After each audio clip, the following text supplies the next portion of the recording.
Right now, we do have an update on the school shooting in Butte County that sent 2 children to the hospital. We now know the names of the victims and the gunman, who, as it turns out, has a long criminal record with some arrests right here in the Bay Area. KTVU's Amber Lee live tonight in Oroville, where the sheriff's office did wrap up a press conference just about an hour ago. Amber? Mike, the sheriff released new information about the 2 young victims and the suspect, including photos and a possible motive. Butte County Sheriff Corey Honey identified the 2 young victims. 5-year-old Elias Wolford, a kindergartner at Feather River Seventh-day Adventist School. He was shot once in the stomach. The other victim is Roman Mendez. The 6-year-old was shot twice. He's also a kindergartner.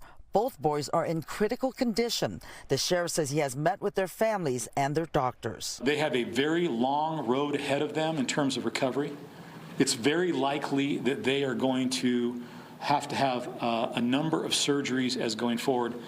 But the fact that they are currently still with us, I think, is a miracle and something that we should all be very thankful for.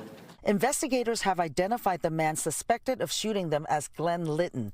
They described him as being homeless with a lengthy criminal history of theft, including an incident in San Mateo County where he did not return a rental vehicle. The sheriff says the 56-year-old made an appointment with the school to enroll his grandson. His story was that his daughter had recently moved to Gridley and that he wanted his grandson to go to that school, and he was willing to pay for the tuition. As it turns out, that was all a lie. His daughter had not moved to Gridley, and he did not have a grandson. The sheriff says Litton left something written that pointed to a possible motive.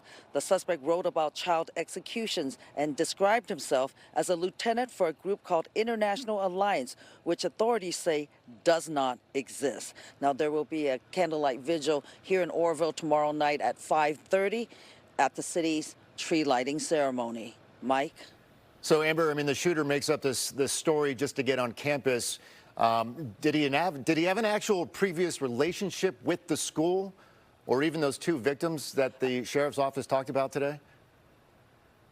They said he didn't have a relationship with that particular school, but many years ago when he was a child, he attended the Adventist school in Paradise, which is a neighboring community. So beyond that, they said they don't have any information. And then just one more for you. I keep thinking about all those children who were there, small school, but witnessed what happened yesterday. What do we know about their future, the services being offered to them, and whether or not that school is going to even reopen? Was that addressed? I think the school, the officials with the group that runs the school says they will be addressing that. All right. And they closed the schools. They closed the schools today. So that they would have time to be with their families. Amber Lee, live tonight in Butte County. Amber, thank you.